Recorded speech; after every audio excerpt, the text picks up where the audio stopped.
मेरे पास सिर्फ 100 एनिमल थे और दूध का उत्पादन बहुत कम था और डेयरी के ऊपर बैंक का लोन काफ़ी बड़ा था। मतलब बचत के नाम पे शून्य है, कुछ नहीं था। अच्छा। और ना ही आप बैंक का लोन उतार पाते। मतलब उस दिन एक बड़ा शून्य था जब मैंने शुरू किया। जैसे 2010 में आपने बताया कि डेयरी नीलाम होने की स्थिति में थी। हाँ। 100 जानवर और 50 लाख का लोन। अच्छे फार्मर को नींद नहीं आएगी रात भर। तो आपने उस टाइम कैसे स्ट्रगल किया, कैसे अपने आप को आपने मजबूत बनाया? अगर आप बहुत कंजूसी करेंगे तो एनिमल आपको पूरा दूध नहीं देगा। दूध कम देगा तो आपको आपके हाथ में पॉकेट में पैसा कम आएगा। धीरे धीरे आपका एनिमल टूटने लगेगा, आपका एनिमल की मिल्क की क्वालिटी कम हो जाएगी और अपने आप आपका जो कस्टमर है जो आपसे मिल्क लेता है वो भी आपको छोड़ देगा। अभी आपका 350 एनिमल का डेयरी फार्म हो गया है, आपने मेहनत की, जैसे मुझे समझ में आया कि आपने अपने डेयरी फार्म को कामयाब बनाया। तो ऐसे जैसे आप देख रहे होंगे कि नए किसान साथियों का या नए युवाओं का रुझान है डेयरी फार्मिंग में, डेयरी फार्मिंग करना चाहते हैं, तो क्या उनके लिए आज की डेट में अच्छा बिजनेस मॉडल है डेयरी फार्मिंग का?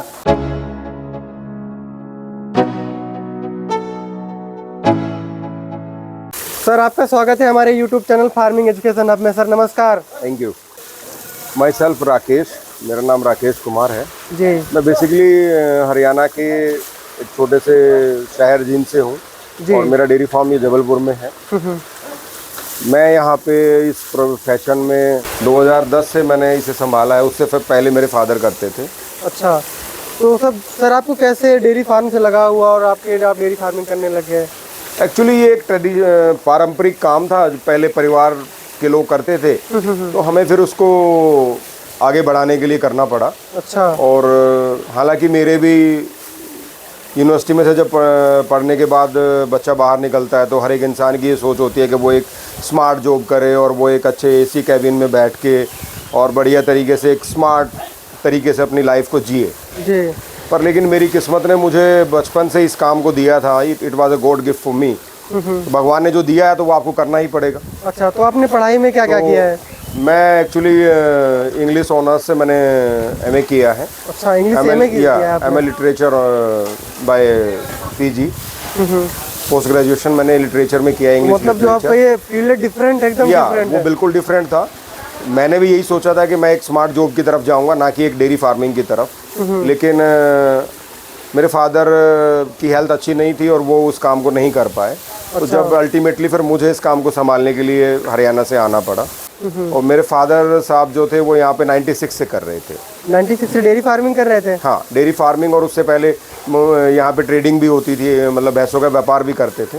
तो भैंसों का व्यापार के अनुभव ज़्यादा अच्छे नहीं रहे, तो हम लोगों ने फिर व्यापार को बंद कर दिया और मैंने जो है व्यापार को ना करके और दूध के व्यवसाय को आगे बढ़ाया। मेरे फादर साहब ने जब मुझे ये व्यवसाय के लिए दिया, या मुझे जब से मैंने शुरू किया, तो उस समय मेरी डेयरी की हालत अच्छी नहीं थी। मैं ये नहीं कहूँगा पूरे व्यवसाय की हालत अच्छी नहीं थी, पर मेरी डेयरी की हालत अच्छी नहीं थी उस समय। मेरे पास सिर्फ 100 एनिमल थे और दूध का उत्पादन बहुत कम था और डेयरी के ऊपर बैंक का लोन काफ़ी बड़ा था। उतने बैंक के लोन को चुकाते चुकाते अगर हम पूरा डेयरी बेच देते तो हम बैंक का लोन नहीं चुका पाते। तो फिर मैंने सोचा कि डेयरी को ना बेच के इस डेयरी को एक नया जीवन दिया जाए, एक नए तरीके से किया जाए अपने। कितना लोन था सर आपका जब आप यहाँ पे? 50 लाख रुपए मेरी डेयरी के ऊपर लोन था 2010 में। और मुश्किल से मेरे पास 350 लीटर दूध था।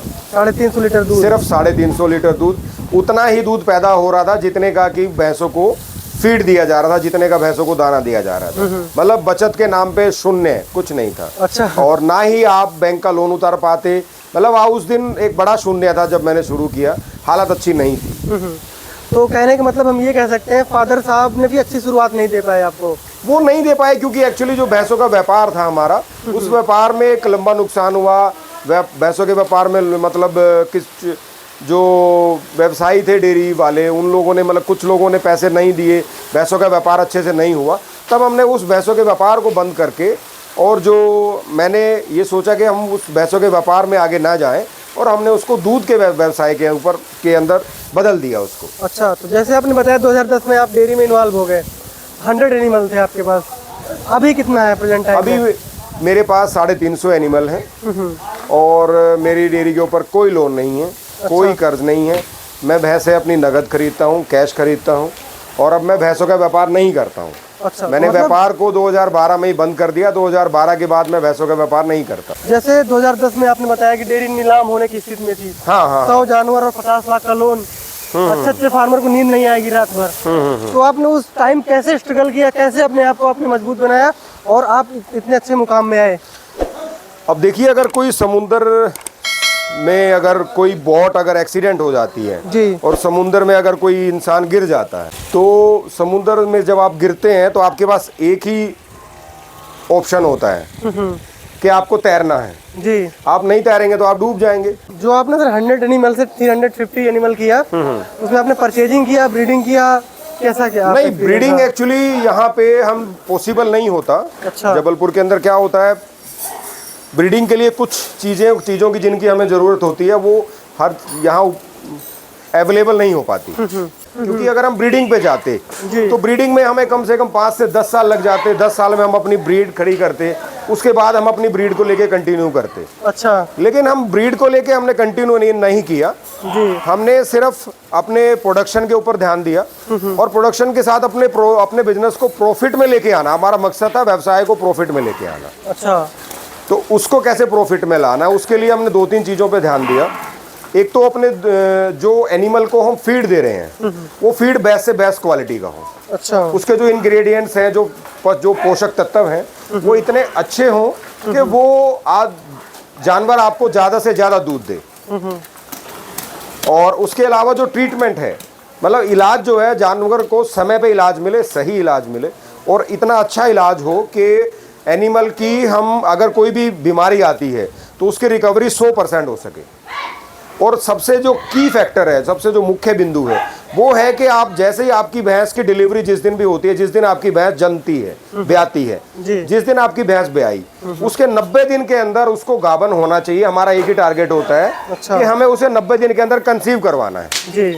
अगर हम 90 दिन में उसको कंसीव करवाने में सफल होते हैं तो ये हमारा एक सबसे बड़ा टास्क रहता है, सबसे बड़ा एक उद्देश्य रहता है कि हर जानवर को जल्दी से जल्दी 90 दिन के अंदर हमें गर्भवती कंसीव करवाना है। अच्छा। क्योंकि उससे आजकल हमारा एक्चुअली जो इन्वायरमेंट बदल रहा है, उससे क्या हो रहा है, मौसम बदल रहा है, मौसम और हालात बदल रहे हैं जी। और यहाँ तक कि जो मतलब पोषण है एनिमल का, वो पोषण भी वो जो पोषक तत्व हैं, जैसे हमारे आहार में जैसे मनुष्य के घट रहे हैं, ऐसे जानवर के भी घट रहे हैं। तो उससे क्या होता है, उससे जैसे इंसान में हार्मोनल चेंजेस आ रहे हैं, हाँ जी, हार्मोन्स की वजह से दिक्कतें आ रही हैं, वही दिक्कतें भैंसों में भी आ रही हैं जी। जानवरों के अंदर भी वो हार्मोनल चेंजेस की वजह से दिक्कत आ रही है, कॉम्प्लिकेशंस हैं। अच्छा। तो उन सब को देखते हुए हमें जो है इस चीज के ऊपर आना है कि एनिमल अगर भैंस अगर 90 दिन के अंदर गर्भवती हो जाती है, कंसीव कर लेती है, तो फिर क्या होगा कि फिर वो जानवर आपको हार्मोनल इम्बैलेंस उसके नहीं होंगे और वो हार्मोनल चेंजेस की वजह से आपका दूध का नुकसान नहीं होगा। अच्छा। आपको वो मतलब ना वो जानवर बीमार होगा ज़्यादा, ना उसको मैस्टाइटिस होगा, उसके यूट्रस से जितने भी कॉम्प्लिकेशंस हैं वो मोस्टली रुक जाएंगे। तो वो एक तरीके से आपके प्रोडक्शन को एनहांस करेगा और वहाँ आपको जो है एक फ़ायदा ये मिलेगा कि आप के प्रोडक्शन का लॉस नहीं होगा। और आपको जैसे ही वो जानवर ब्याएगा तो आपको एक नई कटड़ी या कटड़ा या जो भी काफ मिलता है, एक नया काफ मिलता है अपने फार्म के लिए, तो उस काफ के साथ आप अपना नंबर ऑफ एनिमल्स और आपकी प्रोडक्शन को आगे ले जा सकते हैं। बिल्कुल। तो अभी जो प्रेजेंट टाइम में सर अपने पास 350 एनिमल है, तो उसमें मिल्किंग कितने हैं और ड्राई कितने हैं? 350 एनिमल के अंदर करीबन हमारे पास 250 एनिमल्स जो हैं वो मिल्किंग है। 250 एनिमल्स मिल्किंग है। अच्छा। और करीबन 100 एनिमल्स जो हैं वो ड्राई हैं। इस समय सर प्रेजेंट टाइम में अपने डेयरी फार्म में कितने मिल्क का प्रोडक्शन हो रहा है? मेरे पास अभी एट प्रेजेंट करीबन 2250 लीटर दूध का प्रोडक्शन है। 2250 250 एनिमल में? हाँ। 250 मिल्किंग एनिमल में? 250 मिल्किंग एनिमल में 2250 लीटर दूध का प्रोडक्शन है मेरे पास। अच्छा। किस रेट से जाता है हमारा दूध? यहाँ पे 62 से लेके 62 रुपए से लेके और 70 रुपए तक जाता है। फैट के ऊपर जो जाता है उसका रेट और थोड़ा ज़्यादा पड़ता है, लेकिन यहाँ पे आमतौर पे बाजार में 65 से 70 रुपए लीटर दूध बिकता है। 65 से 70 रुपए। तो आपका कोई आउटलेट है या डायरेक्ट आप? हाँ, हमारा आउटलेट है यहाँ पे, शहर में भी आउटलेट है हमारा, और यहाँ से डायरेक्ट जो दूध के हॉकर्स हैं, जो डब्बे वाले हैं, वो हमसे दूध ले जाते हैं और आगे सप्लाई करते हैं। अच्छा। तो मतलब कुल मिला के मजा आ रही है आपको? नहीं, बिल्कुल। मैं अपनी ज़िंदगी से बहुत खुश हूँ और भगवान की दया से मेरा काम बहुत अच्छा है। एवरीथिंग इज़ गुड, सब कुछ अच्छा है। आप सही मैनेजमेंट के साथ काम करें, ये काम बुरा नहीं है, ये काम बहुत अच्छा है। तो आपकी कितनी इनकम हो जाती है? जैसे आप इतना खुद को आप इतना मैनेजमेंट करते हैं? देखिए, मैं अच्छा कमाता हूँ, मेरे सारे खर्चे पूरे हो जाते हैं, भगवान का शुक्र है, दैट्स ऑल क्वाइट एनफ।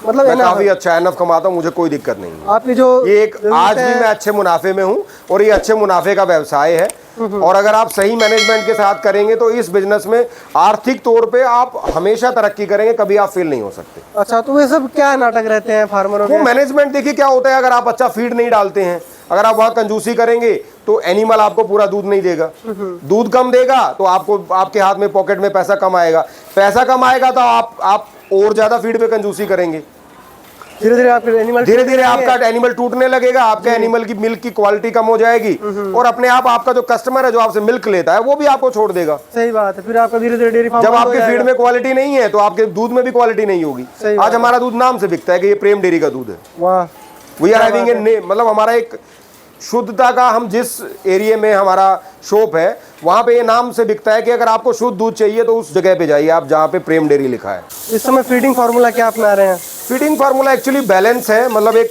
ऐसा संतुलन है कि वो उस जानवर की जितनी ज़रूरतें हैं वो पूरी हो और उनको कम से कम प्रोटीन जो है 25 से ऊपर का प्रोटीन हम लोग दे रहे हैं। कम से कम 25% प्रोटीन एनिमल को मिलना चाहिए। अच्छा, हमारी कोशिश है कि जो फीड है उसके अंदर प्रोटीन का रेशो कम से कम 25 से 30% हो और उसके अलावा जो है बाकी फिर उसका फैट है और उसका कार्बोहाइड्रेट है, ईथर है, मतलब ऑयल है, ये सारी चीज़ें हम बैलेंस करके चलते हैं।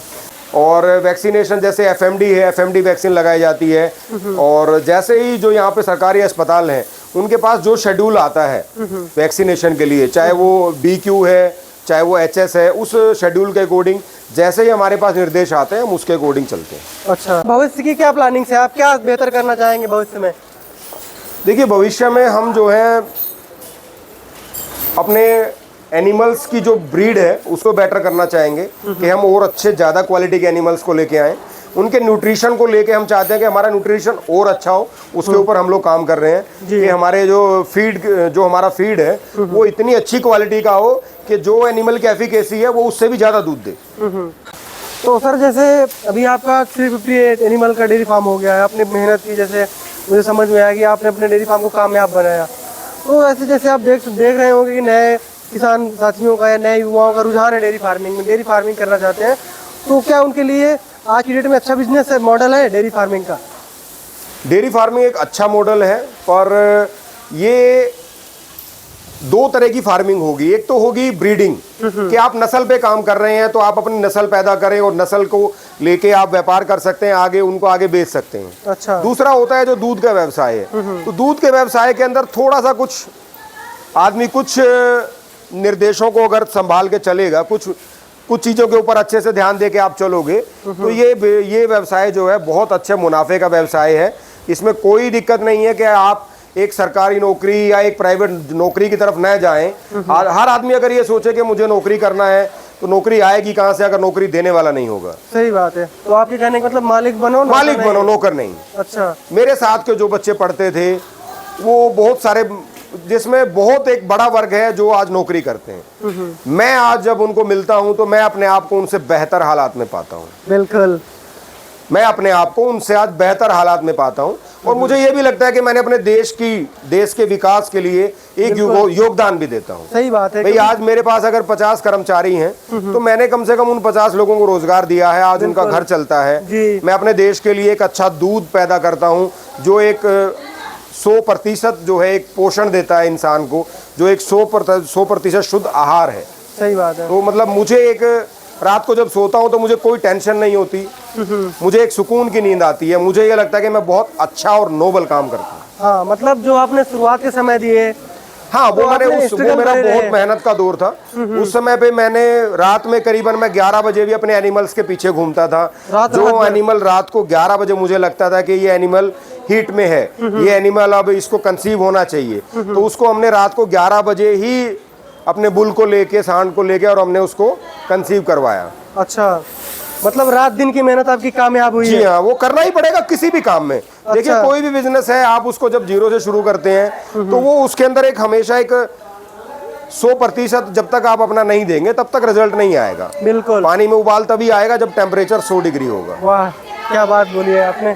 बहुत बहुत धन्यवाद सर, जो आपने सक्सेसफुल, जो आपकी स्टोरी है, जो आप लड़ झगड़ के मतलब बुरे समय को पटक दिया और फिर आप कामयाब डेयरी फार्मर बन गए।